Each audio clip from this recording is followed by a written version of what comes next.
Hello to the amazing women who are part of our worldwide Force for Good family. For the last few months, I've been living in relative isolation on my cattle ranch in Oregon. It's located a long way off the beaten path, with the nearest store an hour's drive on a dirt road. The ranch is nestled between wide open grass valleys and jutting pine forests surrounded by breathtaking gorges of volcanic rock. I've been living surrounded by majesty as far as the eye can see. Now, I'm not the only one who revels in this paradise. I share this sacred place with elk, deer, cougars, bear, coyote, wolves, buffalo, wild turkey, and of course, my horse and cows. On an early morning horse ride, I spotted this speckled fawn tucked in and staying as still as could be, hoping not to be noticed. My double-wide trailer is perched with a view of my lake where I often see golden eagles swooping along the water's edge, then floating higher and higher until it seems they cross effortlessly from this world to the next, only to return again to repeat that magical dance. Out of the 59 species of eagles, golden eagles fly highest and most graceful. Eagles have symbolized power throughout history, crossing cultural boundaries and traditional beliefs. The largest bald eagle only weighs between 8 or 10 pounds, yet tight in its talons, a raptor can lift an entire tree branch and still manage to soar. When it grows tired on the way back to its nest, it's wise enough to stop to rest. It then does something even wiser. It discards the weight of any unnecessary burdens, plucking away smaller twigs or cumbersome clusters of leaves. There's a lesson in that behavior, to discard what weighs us down and zaps our power. Should a storm arise, the eagle will not seek shelter like other birds. Instead, it flies straight into the wind, letting the updraft carry it higher and higher until the air current is literally the wind beneath its wings. Nature inspires me. And you know, I want to say something about how important it is for each of us to find that little slice of nature where we may be one with the world. To find ourselves in the most ancient of human conditions, with nothing but stillness in our own minds, with the earth and the wind and the trees. Existing in this stillness these past months is where I have clearly heard my own voice talking gently and intently to myself. The sweep and pull of every new dawn powers me up, if you will, to be creative, engaged, and inspired. You inspire me. We come from different backgrounds, have different colored hair, live in different places, but Nu Skin has brought us together because we share a dream of making our lives matter. Before that day in June of 1984, when we officially launched Nu Skin International with little more than a commitment to our dreams, I had been preparing for that opportunity. Growing up on Long Island, New York, my parents were far from rich by worldly standards, but in the values and the things that I treasure the most, we were wealthy beyond measure. We lived small and dreamed big. My parents never sat me down and say, "Sandy, we're going to empower you to believe in yourself, to value hard work, and to cherish your life's dreams." Instead, they empowered me by modeling what a full and meaningful life looks like. First of all, they loved each other and us kids. And as my dad would say proudly in his New York accent, 4 daughters and a son. There's no greater power in that universe than love. It can start and stop wars. It can fuel the greatest creations. It can forge and mend relationships. And it can fill a child with limitless confidence. Family and faith were the foundations of my childhood. Mom tended to our home, keeping it clean and orderly, with meals timed to be set out on the table just as my dad pulled into the driveway after a long commute home following a full days of work. Mom's nurturing chores were traditional for the times, but she did not limit herself to the expectations of society. For her own empowerment, she worked from home as the accountant for my dad's boss. And with her extensive knowledge of the German language and the love of genealogy, she helped other people trace their family trees, becoming a professional genealogist. Dad was a master carpenter. And it's funny, the little things and memories and details you remember. My dad always carried a pencil in his shirt pocket with a little notepad to jot down his lists, visions, and ideas, all of which I saw him turn into realities. A backyard swing set built 2 stories high, a new kitchen for my mother, and later in life, my condo in New York City, tall enough to scrape the skies. He taught me the value of both hard work and smart work. My life is a tapestry woven of memories, thin, tangled, colorful threads, both unique and common. A favorite memory is being roused early, while the air was still dark and nippy, by my father's gruff yet tender voice rocking me from my sleep. "Sandy, wake up, it's time." Now, he didn't have to summon me twice. I plunged out of bed, hurried to brush my hair and teeth, and dress in layers that I'd peel off later when the sun chased back the chill. I lived for those early mornings when I got to go fishing, riding in a small boat in the bulrushes and marshes, launching from my grandparents' home out in the bay on stilts. The family station wagon was already packed with food my mother had prepared, fat sandwiches and red crisp apples in a thermos filled with hot chocolate. Dad and me floating in the boat and waiting for a fish to mistake a hook for his safe breakfast. We'd sometimes chat and sometimes sit in silence with only the screech of the seagulls and the sound of the water lapping to lull us into peace. I didn't know it then, but my father was empowering me, giving me an opportunity to learn and to grow, allowing me to discover who I was and to explore the possibilities of the woman I could become.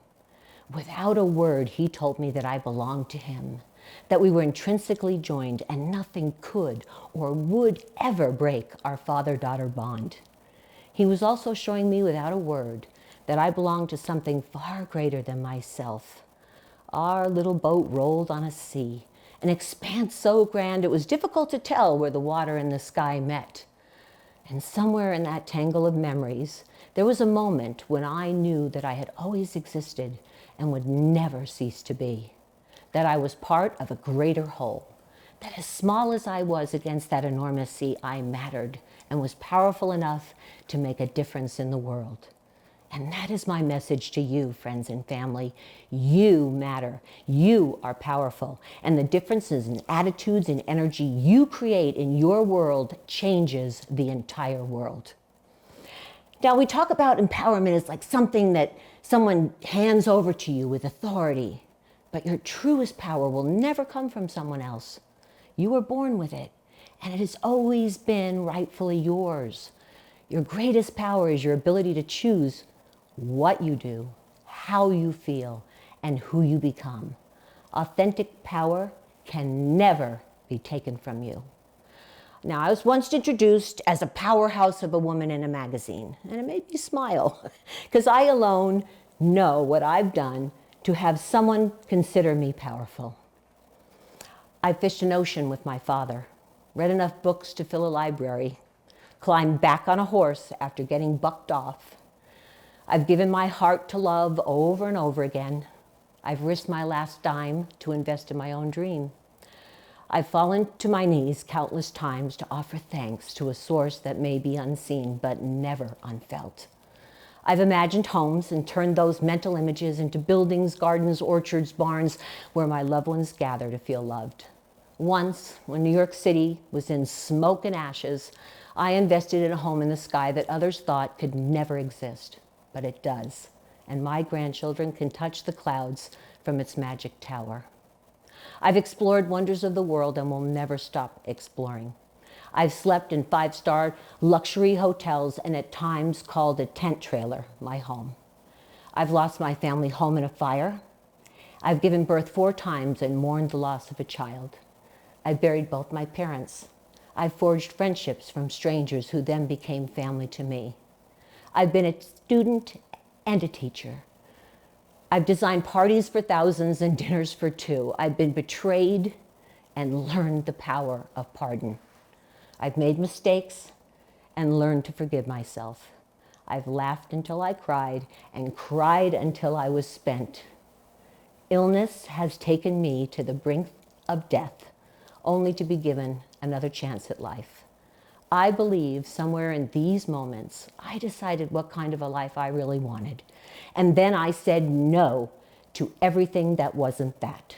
Figuratively speaking, I've worn the highest heels while climbing the steepest mountains. When the world told me I couldn't, I told myself, yes, you can. And I did. Each one of you has experienced many of the things that I've mentioned and more, which causes me to believe that if I did it, you can do it too, if you know a few truths. First, life is a gift with no guarantee. Time is constantly surprising us, challenging us, and changing us. Rose Kennedy pointed out that life isn't made of milestones, but moments. So we can't afford to waste one, because opportunity seldom circles back. It's up to us to cherish every morning and to go to sleep at night knowing we've given all that there was to get out of that day that has passed. I recall the first time in my life when I felt truly powerless. I was young, newly married, dead broke, fresh out of college, when a nurse put a perfect little daughter in my arms and expected me to nourish her, nurture her, and empower her to empower herself one day. The only problem was I'd never even babysat my younger sibling or the neighborhood's children. I didn't know how to care for my infant daughter. But I'd never loved like that. And I was willing to do whatever it took. And that's what I did. And it all worked out. What a thought about life, to wait until you are ready. I have the feeling now that few people are ready to do anything. There's almost no such thing as ready. There's only now. Second, a meaningful life requires ingenuity, risk, and integrity. If you take a chance and find yourself stranded, you must be your own first responder to your own rescue. People who wait around for someone else to give them an opportunity, to provide a way, to toss a life preserver, they often drown in disappointment and confusion because it is up to us to kick hard and swim for the shore. I grew up in a home where I was taught that anything was possible for me, but opportunity must be created. I watched my father go off to work before I got out of bed to go to school. I accompanied my mother coupon shopping at the grocery store and to the bank where she added small amounts to a savings account so that when the holidays came around, there was money for family gifts. I went to college because I went to high school. I graduated high school because I did the homework. Books were and still are some of my best friends. Success happens when opportunity meets preparation.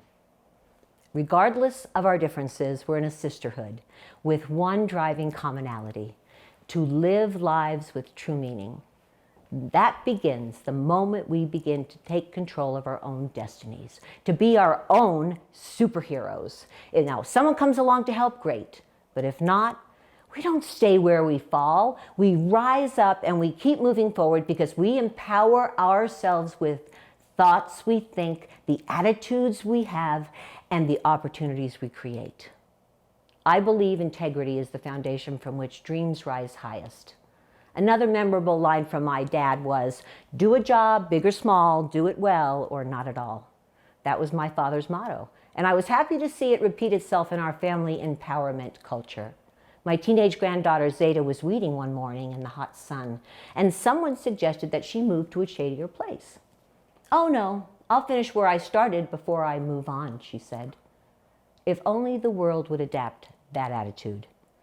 Be ingenious and relentless in your dreaming. Take well-informed risks and be prepared to rescue yourself if need be. Honor your integrity. You can't live a meaningful life without it. Third, don't you dare limit the size of your dreams. We had the vast vision to call our barely regional business Nu Skin International. And just like that, our sisterhood means to dream big and then bigger. Believe in the dream. Don't forget to believe in the dreamer too. Like many of you, I was a young wife and new mother to 2 little girls when the Nu Skin dream took root inside my heart and head. It's no secret that others didn't believe I couldn't do it all, but I have an aversion to pessimism, And so I followed my own desire to stay relentlessly optimistic.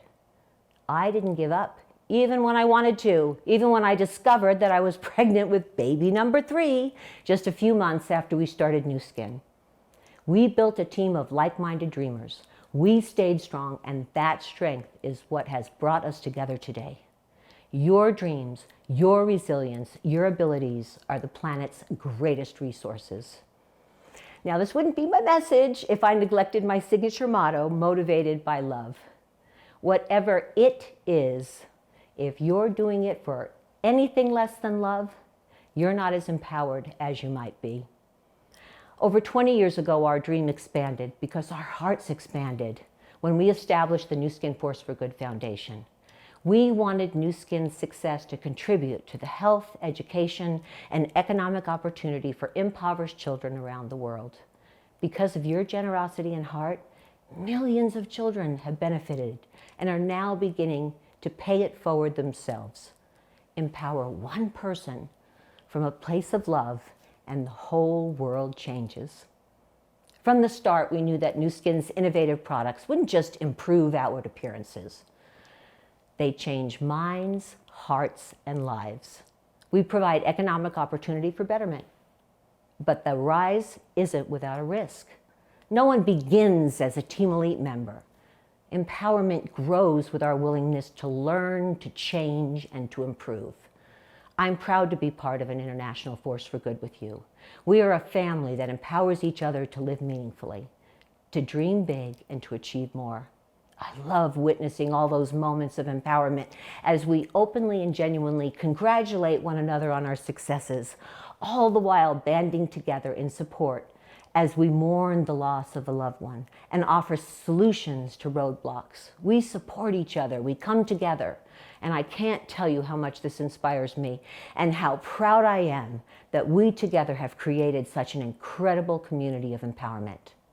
The other day I went for a long walk with my 4-year-old granddaughter in the same woods that I've spotted golden eagles. If they'd circled above us, I might have pointed them out, but it was little Wren who taught me something about empowerment. She kept quoting her mother's wisdom. Mommy said this, and Mommy says that, even when she was trying to get me to give her a cookie before dinner. When I hesitated, this is what I heard. But Tutu, my mommy says cookies are good. Well, cookies are good, and mommies are wise, and life is as meaningful as we make it. Just like no one sat me down to tell me that I could empower myself, no one sat little Wren down and told her to like cookies, or to believe in her mother's wisdom, or to empower her little self to manipulate her tutu into giving her a treat. Empowerment isn't handed over, it's discovered in countless ways. But the journey always leads to the same destination. Dad didn't tell me I could catch a fish. He sat with me while I fished. Zeta held a self-imposed boundary. She decided that her integrity to finish the job she started was more important than her momentary discomfort. No one can tell you what you are capable of doing. You know. Soul deep, you know. Still, it's nice to be reminded every once in a while by someone who truly believes in you, and I do. I do. I believe in your goodness, your brilliance, and in the fact that you've enshrined in a circle of empowerment, an inherent force for good. And as you soar eagle high, know that I'll be looking up, expecting great things from you, and I hope that you'll be looking to the same source of your truest, strongest power. It's there. Everything you need to become anyone you want to be. Here's the secret. It comes from an ancient Greek philosopher. When you want to find your inherent power, the truest answers, all you have to do is inquire within. Thank you, and soar high, my friends. Soar high.